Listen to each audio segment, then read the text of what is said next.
Riyadh Islahi Center's Coordination Committee. Assalamu alaikum wa rahmatullahi wa barakatuh. Innal hamdalillah nahmaduhu wa nasta'inuhu wa nu'minu bihi wa natawakkalu alayhi wa na'udzu billahi min shururi anfusina wa min sayyiati a'malina.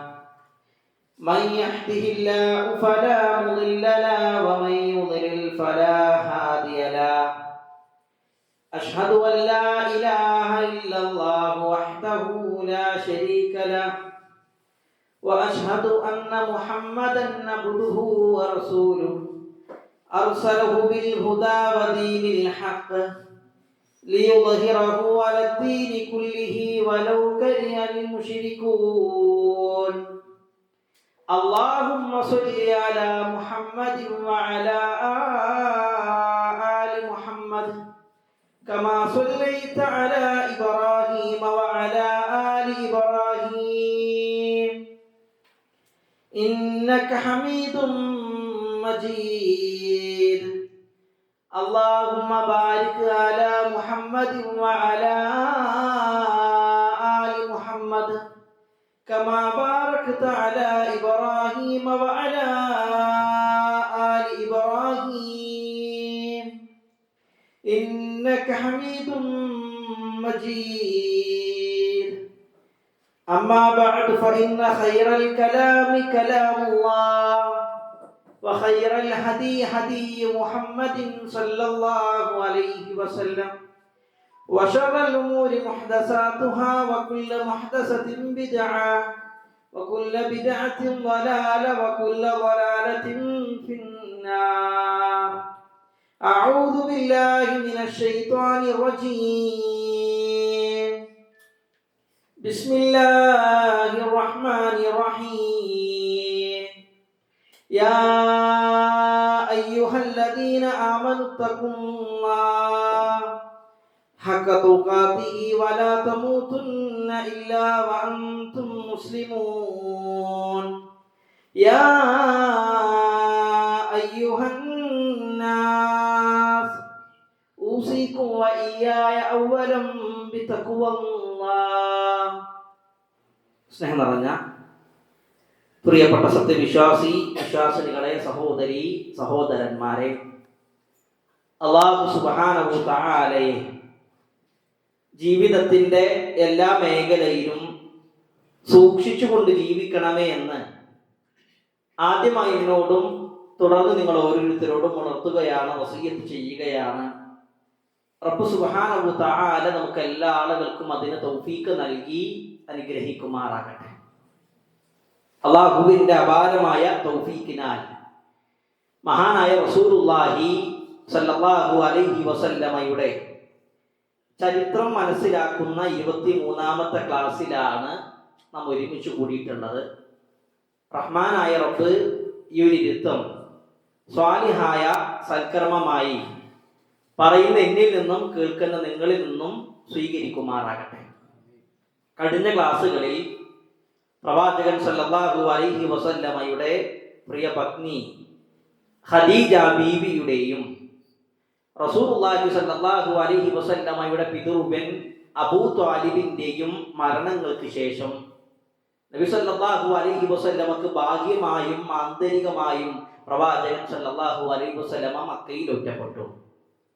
അതിനുശേഷം പിന്നീട് റസൂലുള്ളാഹി സല്ലല്ലാഹു അലൈഹി വസല്ലമ പോകുന്നത് ത്വായിഫിലേക്കാണ്. ആ ത്വായിഫിലേക്കുള്ള യാത്രയും ഹബീബും മസ്ഊദും അബ്ദിയാലയിലും തുടങ്ങിയ ത്വായിഫിലെ നേതാക്കന്മാരായ ആളുകൾ പറഞ്ഞ വാക്കുകളും റസൂലുള്ളാഹി സല്ലല്ലാഹു അലൈഹി വസല്ലമക്ക് അവിടെ നിന്ന് ഏൽക്കേണ്ടി വന്ന ഉപദ്രവങ്ങളും, ആ ഉപദ്രവങ്ങൾക്കൊടുവിൽ ത്വായിഫിലെ ഒരു തോട്ടത്തിന്റെ മരത്തിന്റെ ചുവട്ടിൽ വന്നിരുന്ന റസൂലുള്ളാഹി സല്ലല്ലാഹു അലൈഹി വസല്ലമ പ്രാർത്ഥിച്ചതും അല്ലാഹുമ്മ ഇന്നക അശ്കൂ ളഅഫ ഖുവതി വഖില്ലത ഹീലതി വഹവാനി അലന്നാസ് എന്ന് തുടങ്ങുന്ന പ്രാർത്ഥനയും, ആ പ്രാർത്ഥനകൾക്കൊടുവിൽ പിന്നീട് നബി സല്ലല്ലാഹു അലൈഹി വസല്ലമ മക്കയിലേക്ക് തന്നെ തിരിച്ചു വന്നതും മക്കയിൽ പ്രവാചകൻ സല്ലല്ലാഹു അലൈഹി വസല്ലമയുടെ കഫാലത്ത് ഏറ്റെടുക്കാൻ വേണ്ടി അൽ-അഹ്നസ് ബിൻ ശുറൈഖ്, സുഹൈൽ ബിൻ അംർ തുടങ്ങിയ ആളുകളൊക്കെ പ്രവാചകൻ സല്ലല്ലാഹു അലൈഹി വസല്ലമയുടെ ദൂതൻ പോയി കാണുകയും അവരൊന്നും പ്രവാചകന്റെ കഫാലത്ത് ഏറ്റെടുക്കാതെ വന്നപ്പോ മുത്ഇം ബിൻ അദി എന്ന് പറയുന്ന വ്യക്തി പ്രവാചകൻ സല്ലല്ലാഹു അലൈഹി വസല്ലമയുടെ കഫാലത്ത് ഏറ്റെടുത്തതുമായി ബന്ധപ്പെട്ട വിഷയങ്ങളാണ് കഴിഞ്ഞ ക്ലാസ് വരെ വിശദീകരിച്ചത്. അപ്പൊ ഇങ്ങനെയുള്ള മാനസികമായും ശാരീരികപരമായ പ്രയാസങ്ങൾക്കൊടുവിൽ പ്രവാചകൻ സല്ലല്ലാഹു അലൈഹി വസല്ലമക്ക് ഒരു സമ്മാനം എന്നോളം അള്ളാഹു നൽകിയ ഏറ്റവും പ്രധാനപ്പെട്ട ഇസ്ലാമിക ചരിത്രത്തിലെ സംഭവമായിരുന്നു ഇസ്രാ മിഅ്റാജ് യാത്ര എന്നുള്ളത്. നമ്മൾ ആദ്യം മനസ്സിലാക്കേണ്ടത് എന്താണ് ഇസ്രാ എന്ന് പറഞ്ഞാൽ, അതേപോലെ തന്നെ എന്താണ് മിഅ്റാജ് എന്ന് പറഞ്ഞാൽ. പണ്ഡിതന്മാരായ ആളുകൾ അതിനെ വിശദീകരിച്ചത് അൽ ഇസ്രാ എന്ന് പറഞ്ഞാൽ റിഹ്ലത്തുഹു സല്ലല്ലാഹു അലൈഹി വസല്ലം മിനൽ മസ്ജിദിൽ ഹറാം ബിമക്കത ഇലൽ മസ്ജിദിൽ അഖ്സ ഫി ശാം. അഥവാ റസൂലുള്ളാഹി സല്ലല്ലാഹു അലൈഹി വസല്ലമ മക്കയിലെ മസ്ജിദുൽ ഹറമിൽ നിന്ന് ഫലസ്തീനിലെ മസ്ജിദുൽ അഖ്സയിലേക്കുള്ള യാത്രയാണ് ഇസ്രാ യാത്ര എന്ന് പറഞ്ഞാൽ. ഇതിനെ ഇസ്രാ എന്ന് പറഞ്ഞാൽ അതിന്റെ ഭാഷാപരമായി കൊണ്ട് നിശാപ്രയാണം, രാത്രി യാത്ര എന്നൊക്കെയാണ് ഇതിന്റെ അർത്ഥം. ഈ യാത്രയെ കുറിച്ച് അല്ലാഹു സുബ്ഹാനഹു വ തആല വിശുദ്ധ ഖുർആൻ സൂറത്ത് ഇസ്രാഇന്റെ 1-ാമത്തെ ആയത്തിൽ പരാമർശിക്കുന്നുണ്ട്. സുബ്ഹാനല്ലദീ അസ്റാ ബിഅബ്ദിഹി ലൈലൻ മിനൽ മസ്ജിദിൽ ഹറാം ഇലൽ മസ്ജിദിൽ അഖ്സ അല്ലദീ ബാറക്നാ ഹൗലഹു എന്ന് തുടങ്ങുന്ന സൂറത്ത് ഇസ്രായിലെ 1-ാമത്തെ ആയത്ത്. അപ്പൊ എന്താണ് ഇസ്രാ യാത്ര എന്ന് പറഞ്ഞാൽ? പ്രവാചകൻ സല്ലല്ലാഹു അലൈഹി വസല്ലം മക്കയിലെ മസ്ജിദുൽ ഹറമിൽ നിന്ന് ഫലസ്തീനിലെ മസ്ജിദുൽ അഖ്സയിലേക്കുള്ള യാത്രയാണ് ഇസ്രാ യാത്ര എന്ന് പറഞ്ഞാൽ. അതേപോലെ രണ്ടാമത്തെ വിഷയം എന്താണ് മിഅ്റാജ് എന്ന് പറഞ്ഞാൽ. അപ്പൊ ഇസ്രാ യാത്ര എന്ന് പറഞ്ഞാൽ പ്രവാചകൻ സല്ലല്ലാഹു അലൈഹി വസല്ലമയുടെ മക്കയിലെ മസ്ജിദുൽ ഹറമിൽ നിന്ന് ഫലസ്തീനിലെ മസ്ജിദുൽ അഖ്സയിലേക്കുള്ള യാത്രയാണ് ഇസ്രാ യാത്ര എന്ന് പറഞ്ഞാൽ. മിഅ്റാജ് എന്ന് പറഞ്ഞാൽ എന്താണ്? റിഹ്ലത്തുഹു സല്ലല്ലാഹു അലൈഹി വസല്ലം മിനൽ മസ്ജിദിൽ അഖ്സ ഫി ശാം ഇലാ സിദ്റത്തിൽ മുൻതഹ ഫൗക സമാവാതി സബ്അ എന്നാണ് പണ്ഡിതന്മാർ അതിനെ വിശദീകരിച്ചത്. അഥവാ മസ്ജിദുൽ അഖ്സയിൽ നിന്ന് 7-ാം ആകാശത്തിന്റെ ഉപരിയിലേക്ക് റസൂലുള്ളാഹി സല്ലല്ലാഹു അലൈഹി വസല്ലം പോയതുമായി ബന്ധപ്പെട്ട യാത്രയാണ് മിഅ്റാജ് യാത്ര എന്ന് പറഞ്ഞാൽ. അതിനെ കുറിച്ചിട്ടും വിശുദ്ധ ഖുർആൻ സൂറത്ത് നജ്മിന്റെ 13-ാമത്തെ ആയത്ത് മുതൽ 18-ാമത്തെ ആയത്ത് വരെയുള്ള ആയത്തുകളിൽ ഈ സംഭവത്തെ കുറിച്ച് അല്ലാഹു സുബ്ഹാനഹു വ തആല പരാമർശിക്കുന്നുണ്ട്. വലഖദ് റആഉ നസ്ലതൻ നുഹറ ഇൻദ സിദ്റത്തിൽ മുൻതഹ എന്ന് പറയുന്ന സൂറത്ത് നജ്മിലെ 13 മുതൽ 18 വരെയുള്ള ആയത്തുകൾ പ്രവാചകൻ സല്ലല്ലാഹു അലൈഹി വസല്ലമയുടെ മിഅ്റാജ് യാത്രയുമായി ബന്ധപ്പെട്ട വിഷയങ്ങളാണ് അവിടെ പരാമർശിക്കുന്നത്. ഇവിടെ നമ്മൾ മനസ്സിലാക്കേണ്ടത് മിഅ്റാജ് എന്ന് പറഞ്ഞാൽ കയറി പോകുക, മുകളിലേക്ക് കയറി പോകുക എന്നുള്ളതാണ് അർത്ഥം. ഇസ്രാ എന്ന് പറഞ്ഞാൽ നിശാപ്രയാണം, രാത്രി യാത്ര എന്നുള്ളതാണ്. പ്രവാചകൻ സല്ലല്ലാഹു അലൈഹി വസല്ലമയുടെ ഈ യാത്രയിൽ ശരിക്കും ശ്രദ്ധിക്കണേ. പ്രവാചകൻ സല്ലല്ലാഹു അലൈഹി വസല്ലമയുടെ ഇസ്രാ മിഅ്റാജ് യാത്രയിൽ പ്രവാചകന്റെ ഭൗതിക ശരീരം കൊണ്ടും ആത്മാവും കൊണ്ടുമാണ് നബി സല്ലല്ലാഹു അലൈഹി വസല്ലമ യാത്ര ചെയ്യുന്നത് എന്നാണ് ഇതിങ്ങനെ പ്രത്യേകം പറയാനുള്ള കാരണം. പല ആളുകളും പ്രവാചകൻ സല്ലല്ലാഹു അലൈഹി വസല്ലമയുടെ ഇസ്രാ മിഅ്റാജ് യാത്രയെ കുറിച്ച് പരാമർശിക്കുന്നത് അത് നബിയുടെ സ്വപ്നമായിരുന്നു എന്നുള്ളതാണ്. പ്രവാചകന്റെ ഭൗതിക ശരീരം വെച്ച് നബി സല്ലല്ലാഹു അലൈഹി വസല്ലമ യാത്ര നടത്തിയിട്ടില്ല, പ്രവാചകന്റെ സ്വപ്നം മാത്രമായിരുന്നു എന്നാണ് ചില ആളുകളൊക്കെ അതിനെപ്പറ്റി വാദിക്കുന്നത്. ഇവിടെ നമ്മൾ മനസ്സിലാക്കേണ്ടത് സൗദി അറേബ്യയിൽ ഇന്ന് ജീവിച്ചിരിക്കുന്ന ഏറ്റവും വലിയ പണ്ഡിതന്മാരിൽ ഒരാളാണ് സ്വാലിഹ് സുന്ദി ഹഫിദഹുല്ലാഹ്. അദ്ദേഹത്തിന്റെ അൽ ഇസ്രാ വൽ മിഅ്റാജ് എന്ന് പറയുന്ന ഒരു ഗ്രന്ഥമുണ്ട്.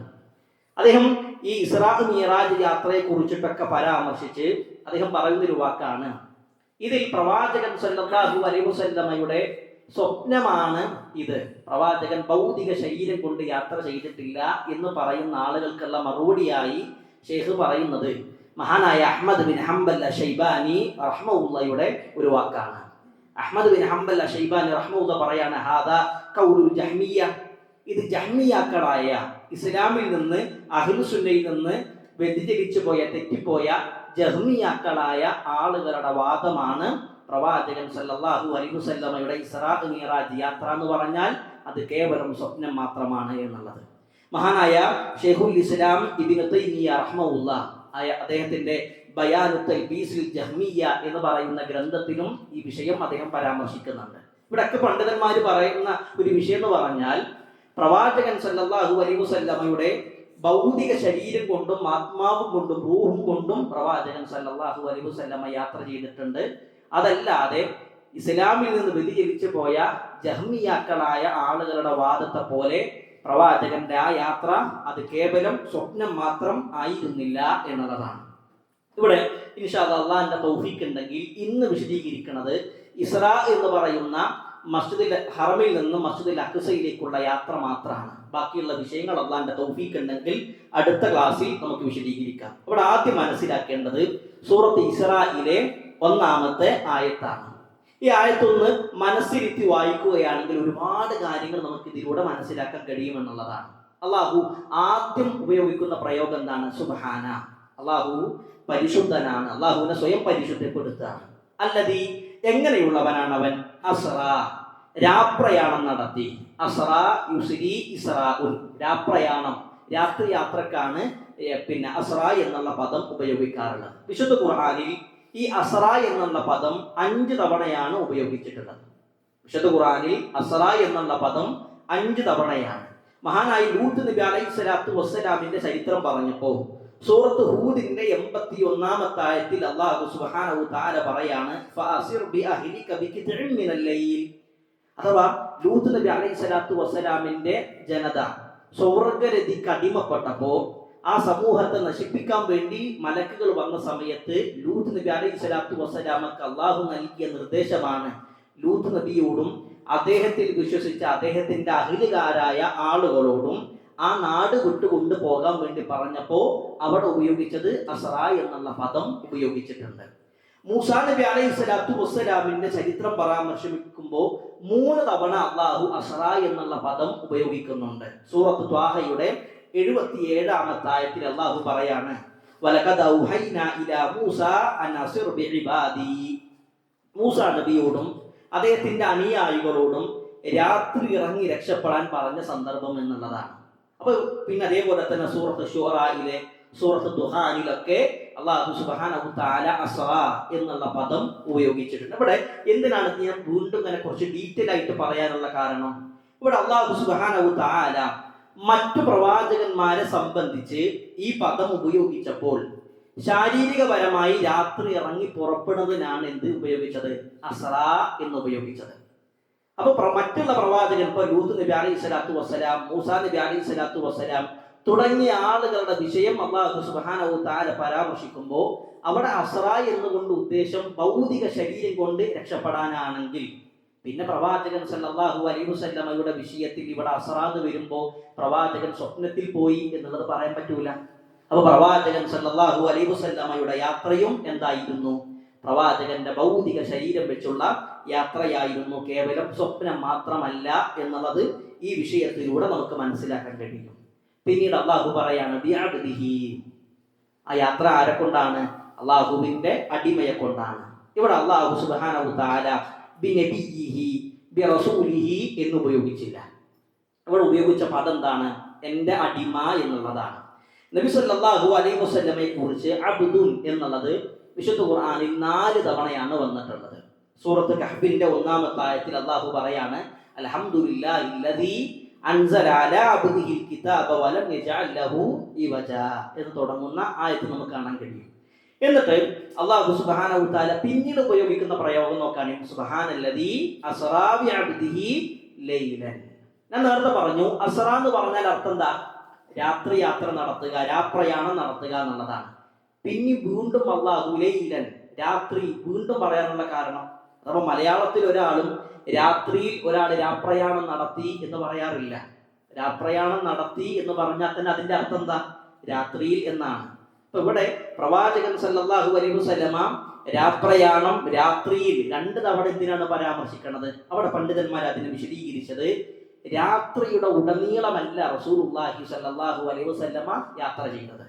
രാത്രിയുടെ അല്പഭാഗം മാത്രമേ ആ യാത്രക്ക് വേണ്ടി വന്നുള്ളൂ. ചില പണ്ഡിതന്മാരായ ആളുകൾ ഇത് വിശദീകരിക്കുമ്പോൾ പറയുന്ന ഒരു സംഭവമാണ്, റസൂലുള്ളാഹി സ്വല്ലല്ലാഹു അലൈഹി വസല്ലമയുടെ ഇസ്രാ മിഅ്റാജ് യാത്രക്ക് മുമ്പ് പ്രവാചകൻ സല്ലല്ലാഹു അലൈഹി വസല്ലമ കടന്നിരുന്ന വിരിപ്പിന്റെ ചൂട് മാറുമാറ് അതിന്റെ മുമ്പ് തന്നെ പ്രവാചകൻ തിരിച്ചെത്തി. അഥവാ റസൂലുള്ളാഹി സ്വല്ലല്ലാഹു അലൈഹി വസല്ലമ കടന്നിരുന്ന വിരിപ്പില്ലേ, ഇപ്പൊ നമ്മളൊരു വിരിപ്പിൽ കിടക്കുകയാണെങ്കിൽ നമ്മുടെ ശരീരത്തിന്റെ ചൂട് ആ വിരിപ്പിൽ വരും. ആ വിരിപ്പിന്റെ ആ ചൂട് മാറുന്നതിന് മുമ്പ് റസൂലുള്ളാഹി സ്വല്ലല്ലാഹു അലൈഹി വസല്ലമ തിരിച്ചു വന്നിട്ടുണ്ട് എന്നൊക്കെ ചില പണ്ഡിതന്മാർ പറയുന്നുണ്ട്. ഹാദാ വല്ലാഹു അഅലം. എന്തായാലും അപ്പൊ അതുകൊണ്ടാണ് വീണ്ടും അല്ലാഹു എന്ത് പറഞ്ഞത്, ലൈലൻ. അപ്പൊ രാത്രിയുടെ അല്പഭാഗം കൊണ്ട് റസൂലുള്ളാഹി സ്വല്ലല്ലാഹു അലൈഹി വസല്ലമയെ കൊണ്ട് അല്ലാഹു രാപ്രയാണം നടത്തി. എവിടേക്കായിരുന്നു നബി സല്ലല്ലാഹു അലൈഹി വസല്ലമയുടെ ആ യാത്ര എന്നുള്ളത്? എവിടേക്കാണ്? മസ്ജിദുൽ ഹറമിൽ നിന്ന് മസ്ജിദുൽ അഖ്സയിലേക്കാണ്. മസ്ജിദുൽ ഹറമിൽ നിന്ന് മസ്ജിദുൽ അഖ്സയിലേക്കാണ് പ്രവാചകൻ സല്ലല്ലാഹു അലൈഹി വസല്ലമയുടെ യാത്ര. എന്താണ് അഖ്സ എന്ന് പറഞ്ഞാൽ? അറബി ഭാഷയിൽ അഖ്സ എന്ന് പറഞ്ഞാൽ ദൂരത്തുള്ളത് എന്നൊക്കെയാണ് അർത്ഥം തരുന്നത്.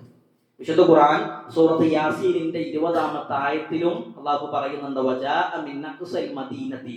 പട്ടണത്തിന്റെ അങ്ങേ അറ്റത്ത് നിന്ന് ഒരാൾ ഓടി വന്നു എന്നുള്ളതാണ്.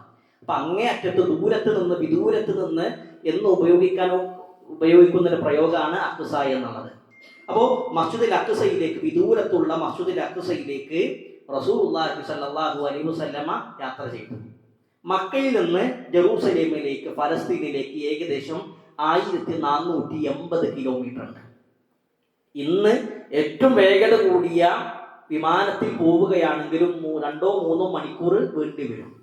അപ്പോൾ ആ കാലഘട്ടത്തിൽ റസൂലുള്ളാഹി സ്വല്ലല്ലാഹു അലൈഹി വസല്ലമയുടെ കാലഘട്ടത്തിൽ 1 മാസത്തിന്റെ വഴിദൂരം ഉണ്ടായിട്ട് പോലും രാത്രിയുടെ അല്പം ഭാഗം കൊണ്ട് റസൂലുള്ളാഹി സ്വല്ലല്ലാഹു അലൈഹി വസല്ലമയെ കൊണ്ട് മസ്ജിദുൽ ഹറമിൽ നിന്ന് മസ്ജിദുൽ അഖ്സയിലേക്ക് ആര് കൊണ്ടുപോയി? അല്ലാഹു സുബ്ഹാനഹു വതആല ജിബ്രീൽ മുഖേന റസൂലുള്ളാഹി സ്വല്ലല്ലാഹു അലൈഹി വസല്ലമയെ കൊണ്ടുപോയി എന്നുള്ളത് നമുക്ക് കാണാൻ കഴിയും. പിന്നീട് അല്ലാഹു പറഞ്ഞ ഒരു വാക്ക് എന്താണ്? ബാറക്നാ ഹൗലഹു. അതിനു ചുറ്റും അല്ലാഹു സുബ്ഹാനഹു വതആല ബർക്കത്താക്കപ്പെട്ടിരിക്കുന്നു എന്നുള്ളതാണ്. ഇതിനു ചുറ്റും, മസ്ജിദുൽ അഖ്സക്ക് ചുറ്റും അല്ലാഹു സുബ്ഹാനഹു വതആല ബർക്കത്താക്കപ്പെട്ടിരിക്കുന്നു. അത് ബർക്കത്തുള്ള നാടാണ്. ഇവിടെ മഹാനായ ഇബ്നു അബ്ബാസ് റളിയല്ലാഹു അൻഹുവിന്റെ ഏറ്റവും പ്രശസ്തമായ ഒരു കൗല് ഇതിനോട് ചേർത്തി മനസ്സിലാക്കണം. ഇബ്നു അബ്ബാസ് റളിയല്ലാഹു അൻഹു പറയാണ്, ഒരു പ്രവാചകന്റെയോ ഒരു മലക്കിന്റെയോ പാദസ്പർശമേൽക്കാത്ത 1 ഇഞ്ച് സ്ഥലം പോലും ജെറൂസലേമിൽ എവിടെയുമില്ല. അഥവാ ജെറൂസലേമിലെ എല്ലാ ഭാഗത്തും ഓരോ പ്രവാചകന്റെയും ഓരോ മലക്കിന്റെയും പാദസ്പർശം ഏറ്റിട്ടുണ്ടെന്ന് മഹാനായ ഇബ്നു അബ്ബാസ് റളിയല്ലാഹു അൻഹു വിശദീകരിക്കുന്നുണ്ട്. ഒരുപാട് പ്രത്യേകതയുള്ള നാടാണ് മസ്ജിദുൽ അഖ്സ എന്ന് പറഞ്ഞാൽ. പലപ്പോഴും പുണ്യഭൂമി എന്ന് കേൾക്കുമ്പോൾ നമ്മുടെ മനസ്സിലേക്ക് ആദ്യം വരുന്നത് ഏതാണ്? നമ്മുടെ മനസ്സിലേക്ക് ആദ്യം വരുന്നത് പുണ്യഭൂമി മക്കയും മദീനയാണ്. പലപ്പോഴും എന്ത് ചെയ്യണില്ല, മസ്ജിദുൽ അഖ്സ നമ്മുടെ മനസ്സിലേക്ക് വരുന്നില്ല എന്നുള്ളതും ഒരു യാഥാർത്ഥ്യമാണ്. അല്ലെ, ഏറ്റവും പ്രധാനപ്പെട്ട, ഏറ്റവും കൂടുതൽ ശ്രേഷ്ഠതയുള്ള, പുണ്യമുള്ള 3 പള്ളികൾ ഏതൊക്കെയാണ്? മസ്ജിദുൽ ഹറമും മസ്ജിദുൽ നബവിയും മസ്ജിദുൽ അഖ്സയാണ്. പക്ഷെ പലപ്പോഴും എന്ത് ചെയ്യണില്ല, മസ്ജിദുൽ അഖ്സ നമ്മുടെ മനസ്സിലേക്ക് വരുന്നില്ല എന്നുള്ളതും ഒരു യാഥാർത്ഥ്യം. നമ്മൾ പഠിക്കണം മസ്ജിദുൽ അഖ്സന്റെ ചരിത്രം എന്താണ്. റസൂലുള്ളാഹി സ്വല്ലല്ലാഹു അലൈഹി വസല്ലമയോട് ചോദിക്കുന്നുണ്ട്, അല്ലാഹുവിന്റെ റസൂലേ, അയ്യു മസ്ജിദിൻ ഊദിയ ഫിൽ അർദി അവ്വൽ, ആദ്യമായി കൊണ്ട് ഭൂമിയിൽ ഉണ്ടാക്കപ്പെട്ട പള്ളി ഏതാണ്? നബി സല്ലല്ലാഹു അലൈഹി വസല്ലമയുടെ മറുപടി അൽ മസ്ജിദുൽ ഹറാം, മസ്ജിദുൽ ഹറാമാണ്. സ്വഹാബയുടെ ചോദ്യം അബൂദർ ഗഫാരി റളിയല്ലാഹു അൻഹു ആണ് ചോദിക്കണത്. തുമ്മ അയ്യു, പ്രവാചകരെ പിന്നെ ഏതാണ്? നബിയുടെ മറുപടി അൽ മസ്ജിദുൽ അഖ്സ, മസ്ജിദുൽ അഖ്സയാണ് പിന്നീട് ഉണ്ടാക്കപ്പെട്ട 2ാമത്തെ പള്ളി. സ്വഹാബിയുടെ ചോദ്യം കം ബൈനഹുമ, അതിനിടയിൽ എത്ര കാലം ഉണ്ടായി? അഥവാ മസ്ജിദുൽ ഹറാം നിർമ്മിച്ച് മസ്ജിദുൽ അഖ്സ നിർമ്മിക്കുന്നതിനിടയിൽ എത്ര കാലം വന്നു? നബി സല്ലല്ലാഹു അലൈഹി വസല്ലം പറയാണ് 40 സന, 40 കൊല്ലം എന്നുള്ളതാണ്. മസ്ജിദുൽ ഹറം നിർമ്മിച്ച് പിന്നീട് മസ്ജിദുൽ അഖ്സ നിർമ്മിക്കാൻ 40 കൊല്ലം വേണ്ടി വന്നു എന്നുള്ളതാണ്. ഇവിടെ മഹാനായ ഇബ്രാഹിം നബി അലൈഹി സ്വലാത്തു വസ്സലാമിന്റെ മകൻ ഇസ്ഹാഖ് നബിയുടെ മകൻ യാക്കൂബ് നബിക്ക് 2 ഭാര്യമാരാണ്, റാഹേലും റാശേലും. ഈ 2 ഭാര്യമാരിൽ മഹാനായ യാക്കൂബ് നബി അലൈഹി സ്വലാത്തു വസ്സലാമക്ക് 12 മക്കൾ ഉണ്ടായി. ആ 12 മക്കൾ പിന്നീട് ഓരോ ഗോത്രങ്ങളായിട്ട് മാറി. ആ ഗോത്രങ്ങളിൽ ഏറ്റവും ശക്തമായ ഗോത്രമായിരുന്നു യൂദ് ഗോത്രം എന്നുള്ളത്. ഈ യൂദ് ഗോത്രം അവരെ സ്വയം വിശേഷിപ്പിച്ചത് യൂദന്മാർ എന്നുള്ളതാണ്. ആ യൂതന്മാരാണ് പിന്നീട് ജൂതന്മാരായിക്കൊണ്ട് പിൽക്കാലത്ത് അറിയപ്പെട്ടത്. ഈ ജൂതന്മാരായ അല്ലെങ്കിൽ യൂതന്മാരായ ആളുകൾ അവരൊക്കെ താമസിച്ചത് എവിടെയാണ്? ഫലസ്തീനിലാണ്. ഇവിടെ നമ്മൾ ഫലസ്തീൻ എന്ന് കേൾക്കുമ്പോൾ നമ്മുടെ മനസ്സിലേക്ക് വരേണ്ടത്, അല്ലെങ്കിൽ ഷാം എന്നുള്ള പ്രദേശമൊക്കെ കേൾക്കുമ്പോൾ നമ്മുടെ മനസ്സിൽ വരേണ്ടത് ഇന്നത്തെ ഫലസ്തീൻ മാത്രമല്ല, ജോർദാൻ, ഉർദുൻ തുടങ്ങിയ ഒരുപാട് പ്രദേശങ്ങൾ ചേർന്ന നാടായിരുന്നു അന്നത്തെ ഷാം. അപ്പൊ ആ ഒരു ഭാഗത്തായിരുന്നു ഈ യൂതന്മാരായ യാക്കൂബ് നബിയുടെ പിൻതലമുറക്കാരായ ആളുകൾ ജീവിച്ചത്.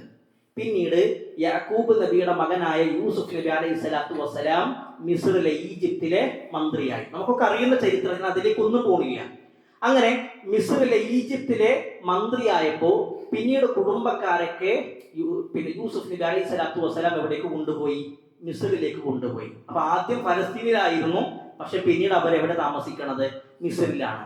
ഇവരുടെ പിൻതലമുറയായിട്ട് വന്ന പ്രവാചകനാണ് മൂസാ നബി അലൈഹി സ്വലാത്തു വസ്സലാം. ഈ മൂസാ നബി അലൈഹി സ്വലാത്തു വസ്സലാം കിബിത്തി വംശത്തിൽപ്പെട്ട ഒരാളെ വധിച്ചു. അപ്പൊ ഫിറഔനും കൂട്ടരും വധിക്കാൻ വന്നപ്പോ പിന്നീട് അല്ലാഹു സുബ്ഹാനഹു തആല പിന്നെ മൂസാ നബിയോട് നാട് വിട്ടു പോകാൻ പറഞ്ഞു. പിന്നീട് അദ്ദേഹം തിരിച്ചു വന്നു. അത് വലിയ ചരിത്രമാണ് അതൊക്കെ.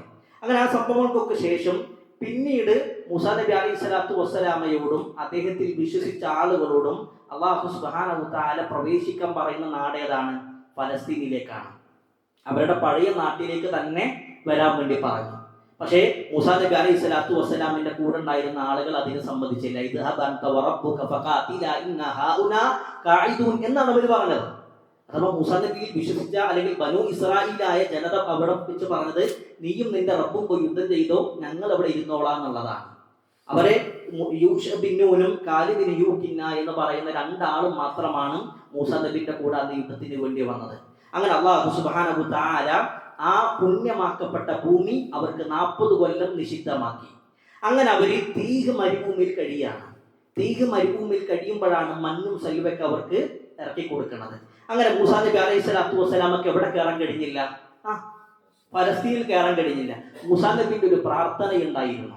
മൂസാ നബി അലൈഹി സ്വലാത്തു വസ്സലാമിന്റെ ഒരു പ്രാർത്ഥനയുണ്ട്. ഒരു കല്ലെടുത്തെറിഞ്ഞാല്, ബൈത്തുൽ മുഖദ്ദസിൽ നിന്ന് ഒരു കല്ലെടുത്തെറിഞ്ഞാൽ എത്തുന്ന ദൂരത്ത് അദ്ദേഹത്തെ മരിപ്പിക്കണേ എന്നാര് പ്രാർത്ഥിച്ചിട്ടുണ്ട്? മൂസാ നബി അലൈഹി സ്വലാത്തു വസ്സലാം പ്രാർത്ഥിച്ചിട്ടുണ്ട്.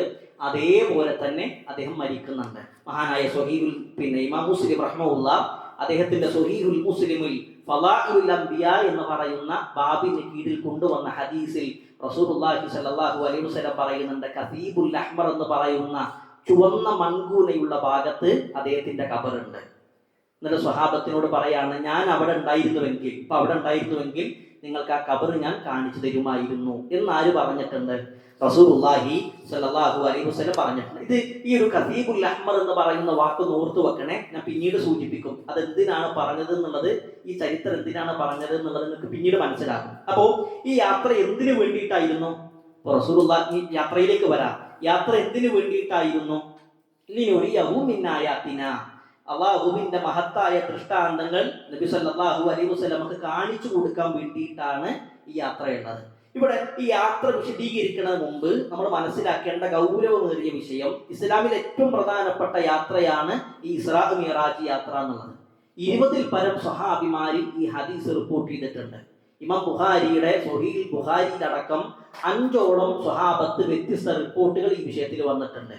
അബൂ ഹുറൈറ റളിയല്ലാഹു അൻഹു, അനസ് ബിൻ മാലിക് റളിയല്ലാഹു അൻഹു, ജാബിർ ബിൻ അബ്ദില്ല, ആയിഷ റളിയല്ലാഹു അൻഹ തുടങ്ങിയ ആളുകളൊക്കെ ഈ സംഭവങ്ങൾ റിപ്പോർട്ട് ചെയ്തിട്ടുണ്ട്. ഇവിടെ എന്നായിരുന്നു യാത്ര നടന്നത്? ഈ യാത്ര നടന്നത് ഏത് വർഷം, ഏത് മാസം, ഏത് ദിവസം? പണ്ഡിതന്മാർക്കിടയിൽ ഇഖ്തിലാഫുള്ള വിഷയമാണ്. ഞാൻ നേരത്തെ പറഞ്ഞു, സാലിഹ് സിന്ദി ഹഫിളഹുല്ലാഹ് അദ്ദേഹത്തിന്റെ അൽ ഇസ്രാ വൽ മിഅ്റാജ് എന്ന് പറയുന്ന യാത്രയിൽ അദ്ദേഹം ഓരോ അഭിപ്രായങ്ങൾ കൊണ്ടുവരുന്നുണ്ട്. നബി സല്ലല്ലാഹു അലൈഹി വസല്ലമയുടെ ഇസ്രാ മിഅ്റാജ് യാത്ര നടന്നത് റജബ് 17-നാണെന്ന് ചില പണ്ഡിതന്മാർ പറഞ്ഞിട്ടുണ്ട്. റബീഉൽ അവ്വൽ മാസത്തിലാണെന്ന് പറഞ്ഞ ആളുകളുണ്ട്. മുഹറമിലാണ്, റമളാനിലാണ് എന്നൊക്കെ പണ്ഡിതന്മാർ പറഞ്ഞിട്ടുണ്ട്. അപ്പൊ വ്യക്തമായിക്കൊണ്ട് ഒരു അഭിപ്രായം അല്ലെങ്കിൽ വ്യക്തമായിക്കൊണ്ട് ഇന്ന ദിവസം ഇന്ന തീയതി എന്ന് എവിടെയും നമുക്ക് കാണാൻ കഴിയില്ല. ഇമാം മുസ്ലിം റഹ്മഹുല്ലാഹ് റിപ്പോർട്ട് ചെയ്യുന്ന ഹദീസിൽ കാണാൻ കഴിയും, റസൂലുള്ളാഹി സ്വല്ലല്ലാഹു അലൈഹി വസല്ലം ഉമ്മു ഹാനി ബിൻത് അബീ താലിബിന്റെ വീട്ടിൽ കഴിയുന്ന കാലത്താണ് പ്രവാചകൻ സല്ലല്ലാഹു അലൈഹി വസല്ലമയുടെ അരികിലേക്ക് ആര് വരുന്നത്? ജിബ്രീൽ വരുന്നത്. എന്നാൽ ഇമാം ബുഖാരി ഉദ്ധരിക്കുന്ന ഹദീസിൽ കാണാൻ കഴിയും, ഹിജർ ഇസ്മായിലിന്റെ ഭാഗത്ത് പ്രവാചകൻ ഇരിക്കുമ്പോഴാണ് ജിബ്രീൽ വരുന്നത്. രണ്ട് അഭിപ്രായങ്ങളുണ്ട്. ഇതിനെ രണ്ടിനെയും ജംഅ ചെയ്തുകൊണ്ട് ഇബ്നു ഹജർ അസ്ഖലാനി റഹ്മഹുല്ലാഹ് പറഞ്ഞത്, പ്രവാചകൻ ആദ്യം ആരുടെ വീട്ടിലായിരുന്നു? ഉമ്മുഹാനിന്റെ. ഉമ്മുഹാനി എന്ന് പറഞ്ഞാൽ അബൂ താലിബിന്റെ മകളാണ്. പ്രവാചകന്റെ പിതാവിന്റെ സഹോദരനാണ് അബൂ താലിബ്. ആ അബൂ താലിബിന്റെ മകൾ അലി റളിയല്ലാഹു അൻഹുവിന്റെ സഹോദരി, ജഅഫർ റളിയല്ലാഹു അൻഹുവിന്റെ സഹോദരി, താലിബിന്റെ സഹോദരി, അതേപോലെ തന്നെ അബ്ബാസിന്റെ സഹോദരി, അങ്ങനെയുള്ള ഒരുപാട് പ്രത്യേകതയുള്ള മഹതിയാണ് ഉമ്മുഹാനി ബിൻത് അബീ താലിബ്. ഇവരുടെ വീട്ടിൽ പ്രവാചകൻ കഴിയുന്ന സമയത്താണ് രാത്രി ജിബ്രീൽ അലൈഹിസ്സലാത്തു വസ്സലാം റസൂലുള്ളാഹി സ്വല്ലല്ലാഹു അലൈഹി വസല്ലമയുടെ അരികിലേക്ക് വന്ന് പിന്നീട് മസ്ജിദുൽ ഹറമിൽ നിന്ന് മസ്ജിദുൽ അഖ്സയിലേക്ക് പോകുന്നത്. ആ പോകുന്നതിന്റെ മുമ്പ് നബി സല്ലല്ലാഹു അലൈഹി വസല്ലമയുടെ നെഞ്ച് പിളർത്തി, പ്രവാചകന്റെ നെഞ്ച് പിളർത്തി. പിന്നീട് ഈമാൻ നിറച്ച ഒരു സ്വർണത്തിന്റെ തടിക കൊണ്ടുവന്ന് അതിലിട്ട് ഈ ഹൃദയം കഴുകി എന്നുള്ളതാണ്. മറ്റൊരു റിവായത്തിൽ സംസം വെള്ളത്തിൽ പ്രവാചകൻ സല്ലല്ലാഹു അലൈഹി വസല്ലമയുടെ ഹൃദയം കഴുകി എന്നുള്ളത് കാണാൻ കഴിയും. ഇതിനു മുമ്പും നബി സല്ലല്ലാഹു അലൈഹി വസല്ലമയുടെ നെഞ്ച് പിളർത്തിയിട്ടുണ്ട്. എപ്പോഴാണ്? ഇതിനു മുമ്പ് വിശദീകരിച്ചതാണ്. ആരുടെ വീട്ടിലായിരിക്കുമ്പോ? സുവൈബ അൽ-അസ്ലമിയ്യ. സുവൈബ അൽ-അസ്ലമിയ്യ എന്ന് പറയുന്ന സ്ത്രീയുടെ വീട്ടിലായിരിക്കുന്ന സമയത്താണ് പിന്നെ ഈ ഒരു രൂപത്തിൽ റസൂലുള്ളാഹി സ്വല്ലല്ലാഹു അലൈഹി വസല്ലമയുടെ 4ാമത്തെ വയസ്സിൽ ഇങ്ങനെ നടക്കുന്നത്. അങ്ങനെ പിന്നെ ആ സമയത്ത് ഹൃദയം പിളർത്തി പിന്നെ എന്ത് ചെയ്യുന്നുണ്ട്? പിന്നെ പ്രവാചകൻ സല്ലല്ലാഹു അലൈഹി വസല്ലമയുടെ ഹൃദയത്തിൽ നിന്ന് ഒരു ഭാഗം എടുത്ത് കളയുന്നുണ്ട്. ആ സമയത്ത് അവർ പറയുന്നുണ്ട്, ഹാദാ ഹബ്ബു ശൈത്താൻ, ഇത് പിശാചിന്റെ ഒരു ഭാഗമാണെന്ന് പറഞ്ഞിട്ട് എടുത്ത് കളയുന്നുണ്ട്. എന്നാൽ പിന്നീട് ഈ ഇസ്രാ മിഅ്റാജ് യാത്രക്ക് മുമ്പ് പ്രവാചകൻ സല്ലല്ലാഹു അലൈഹി വസല്ലമയുടെ നെഞ്ച് പിളർത്തിയിട്ട് ഇപ്പം എന്ത് ചെയ്തിട്ടില്ല? ഒരു ഭാഗം എടുത്ത് കളഞ്ഞിട്ടില്ല. കാരണം ഓൾറെഡി എടുത്ത് കളഞ്ഞതാണ്. അങ്ങനെ സംസം വെള്ളത്തിൽ കഴുകി പിന്നീട് പഴയ രൂപത്തിലാക്കി. അനസ് റളിയല്ലാഹു അൻഹുവിനെ പോലെയുള്ള സ്വഹാബത്ത് പറയാറുണ്ട്, പ്രവാചകൻ സല്ലല്ലാഹു അലൈഹി വസല്ലമ മദീനയിലേക്ക് ഹിജറ ചെയ്തു വന്ന് പ്രവാചകന്റെ നെഞ്ചിന്റെ ഭാഗത്തെ പാട് ഞങ്ങൾ കണ്ടിട്ടുണ്ട് എന്നും അനസ് റളിയല്ലാഹു അൻഹുവിനെ പോലെയുള്ള സ്വഹാബത്ത് പറയാറുണ്ട്. എന്തിനാണ് ഇങ്ങനെ ചെയ്യുന്നത്? ഇങ്ങനെ നെഞ്ച് പിളർത്തി ഹൃദയം എടുത്ത് കഴുകണതൊക്കെ എന്തിനാണ്? ഇവിടെ നമ്മൾ മനസ്സിലാക്കേണ്ടത്, ഒരു സൃഷ്ടിയും കാണാത്ത കാഴ്ചകൾ കാണാനാണ് ആര് പോണത്? റസൂലുള്ളാഹി സ്വല്ലല്ലാഹു അലൈഹി വസല്ലം പോണത്. ഒരു സൃഷ്ടിക്കും ഇന്ന് വരെ കണ്ടിട്ടില്ലാത്ത കാഴ്ചകൾ കാണാൻ വേണ്ടി പോകുമ്പോൾ അതിൻ്റെ ഒരു മുന്നൊരുക്കാണ്. അപ്പൊ നമ്മളൊരു യാത്രക്ക് പോകുമ്പോൾ അതിനൊരുപാട് മുന്നൊരുക്കങ്ങൾ ചെയ്യാറുണ്ട്. അതേപോലെ തന്നെ ഒരു സൃഷ്ടിയും കാണാത്ത കാഴ്ചകൾ കാണാൻ വേണ്ടി നബി സല്ലല്ലാഹു അലൈഹി വസല്ലമക്കുള്ള മുന്നൊരുക്കങ്ങളായിരുന്നു ഈ പറയുന്ന കാര്യങ്ങൾ എന്നുള്ളതാണ് നമ്മൾ മനസ്സിലാക്കേണ്ടത്. ഏത് വാഹനത്തിലാണ് അവർ പോയത്? ബുറാഖ് എന്ന് പറയുന്ന വാഹനത്തിലാണ്. എന്താണ് ബുറാഖിന്റെ രൂപം എന്ന് പറഞ്ഞാൽ? റസൂലുള്ളാഹി സ്വല്ലല്ലാഹു അലൈഹി വസല്ലമയുടെ ഹദീസിൽ കാണാൻ കഴിയും, ദൂനൽ ബഗ്ലി വഫൗകൽ ഹിമാരി അബിയദുൻ, കഴുതയേക്കാൾ വലുതും കോവർ കഴുതയേക്കാൾ ചെറുതായ ഒരു മൃഗം. കഴുതേനേക്കാളും വലുതാണ്, എന്നാൽ കോവർ കഴുതനേക്കാളും ചെറുതാണ്. അതേപോലെ തന്നെ അബിയദുൻ, വെളുത്ത ഒരു മൃഗം. അതാണ് റസൂലുള്ളാഹി സ്വല്ലല്ലാഹു അലൈഹി വസല്ലം പറഞ്ഞത്. എന്നാൽ ഈ മൃഗത്തെക്കുറിച്ച് ഒരുപാട് ഭാവനാ ചിത്രങ്ങൾ നമ്മുടെ നാട്ടിലൊക്കെ വന്നിട്ടുണ്ട്. ഞാൻ പിന്നെ ഗൂഗിളിൽ ഇങ്ങനെ നോക്കുന്ന സമയത്ത് ആ ചിത്രം കണ്ടു. എന്നാൽ അതിവിടെ കൊണ്ടുവരാത്തത്, ഇനി അത് കാണിച്ചെന്നാൽ എന്ത് ചെയ്യും? ബുറാഖ് എന്ന് പറയുമ്പോൾ നമ്മുടെ മനസ്സിലേക്ക് പിന്നെ ആ ചിത്രമാണ് വരിക. അതുകൊണ്ടാണ് കാണിച്ചു തരാത്തത്. അപ്പൊ നമ്മുടെ മനസ്സിൽ ഉണ്ടാകേണ്ടത് കഴുതയേക്കാൾ വലുതും അതേപോലെ തന്നെ കോവർ കഴുതയേക്കാൾ ചെറുതുമായ വെളുത്ത ഒരു മൃഗം എന്നാണ് റസൂലുള്ളാഹി സ്വല്ലല്ലാഹു അലൈഹി വസല്ലം പറഞ്ഞത്. ബർക്കുൻ എന്നുള്ളതിന്റെ ജംആണ് ബുറാഖുൻ. വിശുദ്ധ ഖുർആനിൽ ഈ ബർക്കുൻ എന്നുള്ള പദം വന്നിട്ടുണ്ട്. 2-ാം അധ്യായം സൂറത്ത് ബഖറയുടെ 20-ാമത്തെ ആയത്ത്.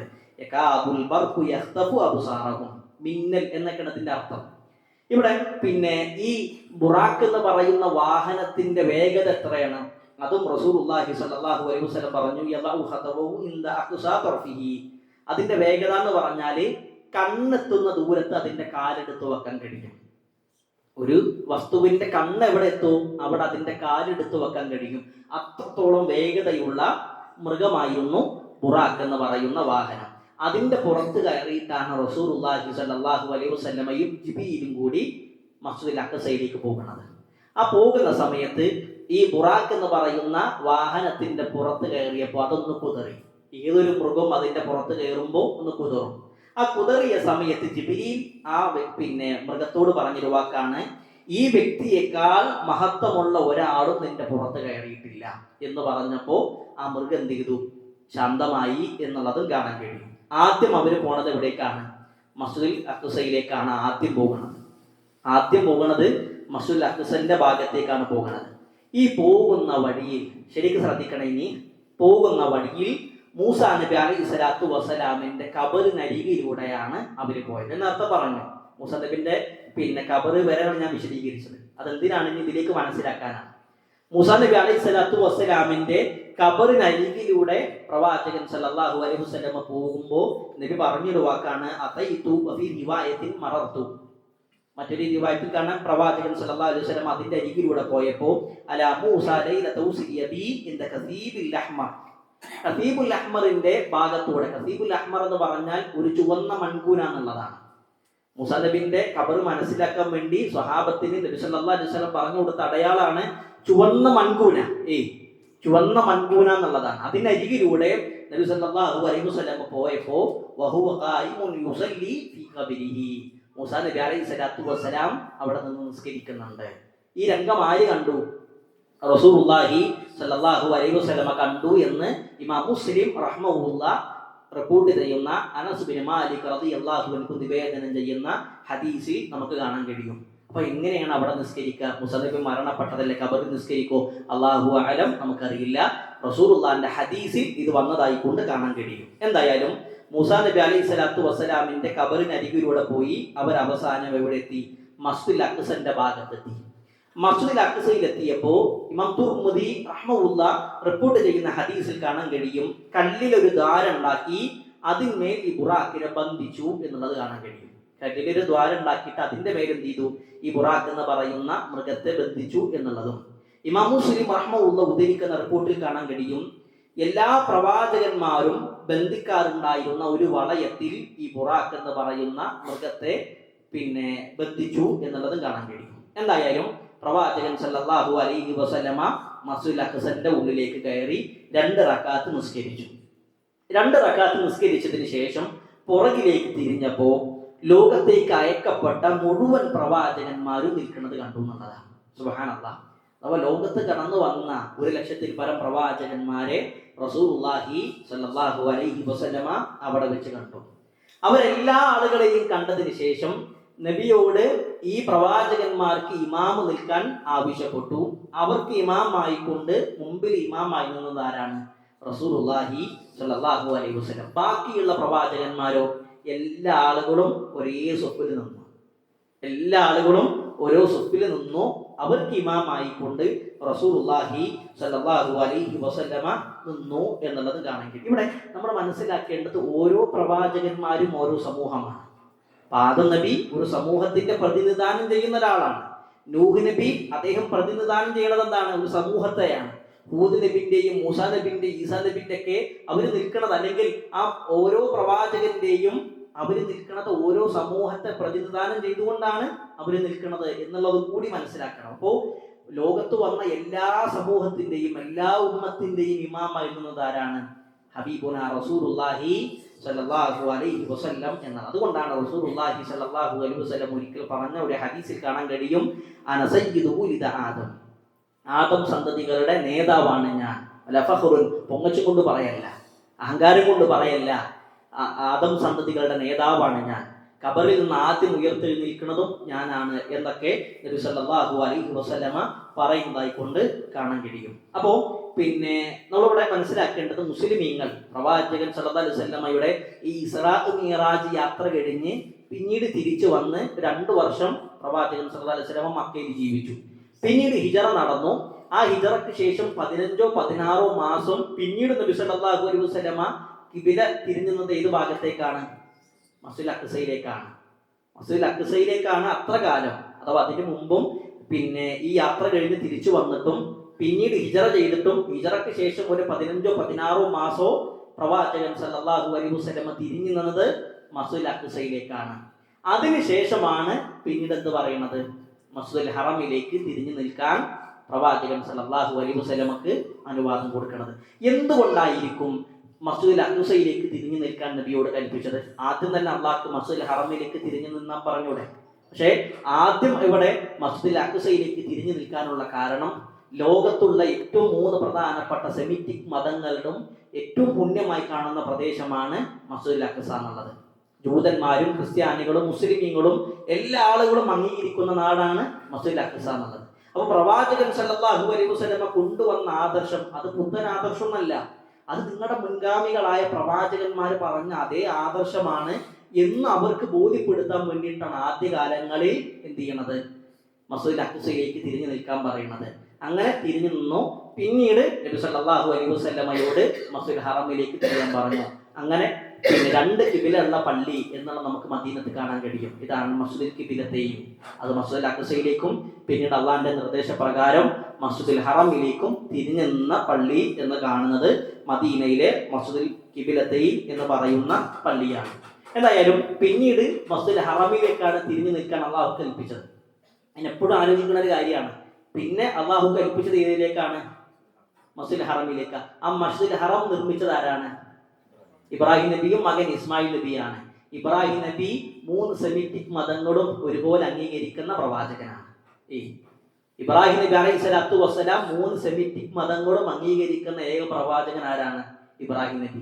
ആ ഇബ്രാഹിം നബി പണി പൂർത്തീകരിച്ച മസ്ജിദുൽ ഹറമിലേക്ക് തന്നെ തിരിഞ്ഞു നിൽക്കാൻ അല്ലാഹു സുബ്ഹാനഹു വ തആല ആവശ്യപ്പെട്ടു. എന്തായാലും നമസ്കാരം കഴിഞ്ഞതിന് ശേഷം നബി സല്ലല്ലാഹു അലൈഹി വസല്ലമ പ്രവാചകന്മാർക്ക് ഇമാമായി നമസ്കരിച്ചതിന് ശേഷം നബിന്റെ അരികിലേക്ക് 2 പാത്രം കൊണ്ടുവന്നു. 2 പാത്രങ്ങൾ കൊണ്ടുവന്നു. ഒരു പാത്രത്തിൽ പാലും രണ്ടാമത്തെ പാത്രത്തിൽ മദ്യമാണ് കൊണ്ടുവന്നത്. നബി സല്ലല്ലാഹു അലൈഹി വസല്ലമയോട് എടുക്കാൻ ആവശ്യപ്പെട്ടു. പ്രവാചകൻ അതിൽ നിന്ന് തെരഞ്ഞെടുത്തത് പ്രവാചകൻ പറയാണ്, ഞാൻ തെരഞ്ഞെടുത്തത് ഏതാ? പാലാണ്. പ്രവാചകൻ തെരഞ്ഞെടുത്തത് പാലാണ്. അപ്പൊ അവിടെ വെച്ച് ജിബ്രീൽ അലൈഹി സ്വലാത്തു വസ്സലാം പറയുന്നുണ്ട്, നബിയെ നിങ്ങൾ ശുദ്ധ പ്രകൃതിയാണ് തെരഞ്ഞെടുത്തിട്ടുള്ളത്. താങ്കള് മദ്യം തെരഞ്ഞെടുത്തിട്ടുണ്ടായിരുന്നെങ്കിൽ തങ്ങളുടെ സമൂഹം അതുമൂലം നശിക്കുമായിരുന്നു. പണ്ഡിതന്മാരൊക്കെ അതുകൊണ്ട് വിശദീകരിക്കുന്നുണ്ട്.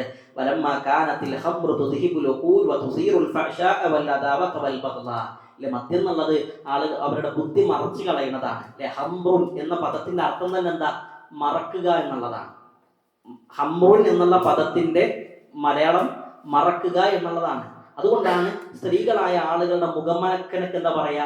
ഹൈമാറുൻ എന്നുള്ളത്, മറക്കുന്നത് എന്നുള്ളതാണ്. ബുദ്ധിയെ മറച്ചു കളയുന്നതാണ് ഹംറ എന്നുള്ളത്. അപ്പോൾ അവരുടെ ബുദ്ധി മായ്ച്ചു കളയും, അല്ലെങ്കിൽ അവർക്കിടയിൽ വിദ്വേഷം ഉറുപ്പിനെയും കൊണ്ടുവരും. അതുകൊണ്ട് താങ്കൾ അത് തെരഞ്ഞെടുക്കാതെ പാല് തെരഞ്ഞെടുത്തത് താങ്കളുടെ ശുദ്ധ പ്രകൃതിയാണ് എന്നുള്ളതാണ്.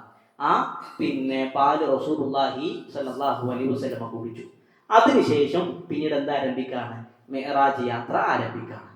അതിനുശേഷമാണ് റസൂലുള്ളാഹി സ്വല്ലല്ലാഹു അലൈഹി വസല്ലമ മിഅ്റാജ് യാത്ര. അപ്പൊ നമ്മൾ ഇന്ന് വിശദീകരിച്ചത് എന്താ?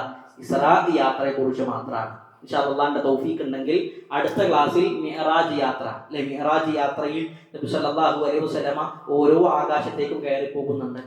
ആ ഓരോ ആകാശത്തേക്കും കയറി പോകുന്ന സമയത്ത് പ്രവാചകന്മാരെ കാണുന്നുണ്ട്. അപ്പൊ എന്താണ് ആകാശം? ഏതൊക്കെ ആകാശങ്ങളിൽ ഏതൊക്കെ പ്രവാചകന്മാരെയാണ് കാണുന്നത്?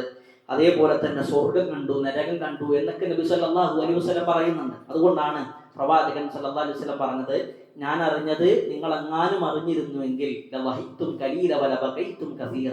നിങ്ങൾ കുറച്ച് ചിരിക്കുള്ളൂ, നിങ്ങൾ ഒരുപാട് കരയും. എന്താണ് പ്രവാചകൻ അറിഞ്ഞത്? അൽ ജന്നത്തു വന്നാർ, സ്വർഗവും നരകവുമാണ്. അത് ശരിക്കറിഞ്ഞ പ്രവാചകനാണ് റസൂലുള്ളാഹി സ്വല്ലല്ലാഹു അലൈഹി വസല്ലം. ഇതൊക്കെ പ്രവാചകൻ ഈ മിഅ്റാജ് യാത്രയിലാണ് പിന്നീട് അറിയുന്നത്. ഇൻഷാ അല്ലാഹ് അല്ലാഹുവിന്റെ തൗഫീഖ് ഉണ്ടെങ്കിൽ മിഅ്റാജുമായി ബന്ധപ്പെട്ട വിഷയങ്ങൾ അല്ലാഹുവിന്റെ തൗഫീഖ് ഉണ്ടെങ്കിൽ അടുത്ത ക്ലാസ് നമുക്ക് വിശദീകരിക്കാം. അപ്പോൾ നമ്മൾ ഇന്ന് വിശദീകരിച്ചത് നബി സല്ലല്ലാഹു അലൈഹി വസല്ലമയുടെ ഇസ്രാ യാത്രയാണ്. ഇവിടുന്നാണ് പ്രവാചകന്റെ യാത്ര ആരംഭിക്കുന്നത്. ഏത് വാഹനത്തിലാണ്, ആരുടെ കൂടെയായിരുന്നു, ആ യാത്രയിൽ വരുന്ന സമയത്ത് നബി സല്ലല്ലാഹു അലൈഹി വസല്ലമ കണ്ട കാഴ്ചകൾ എന്തൊക്കെയാണ്, മസ്ജിദുൽ അഖ്സയിൽ എത്തിയിട്ട് അവിടുന്ന് പ്രവാചകന്മാർക്ക് ഇമാമായിരുന്നത്, പാല് കുടിച്ചത് തുടങ്ങിയ വിഷയങ്ങളൊക്കെയാണ് വിശദീകരിച്ചത്. ഇൻഷാ അല്ലാഹ് അല്ലാഹുവിന്റെ തൗഫീഖ് ഉണ്ടെങ്കിൽ ബാക്കിയുള്ള വിഷയങ്ങൾ നമുക്ക് അടുത്ത ക്ലാസ്സിൽ വിശദീകരിക്കാം.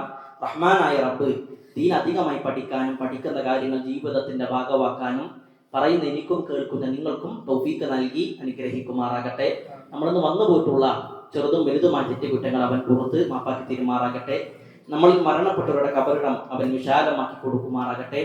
അവരെയും നമ്മെയും അവന്റെ ജന്നാത്തിൽ ഫിർദൗസിൽ ഒരുമിച്ച് കൂട്ടുമാറാകട്ടെ.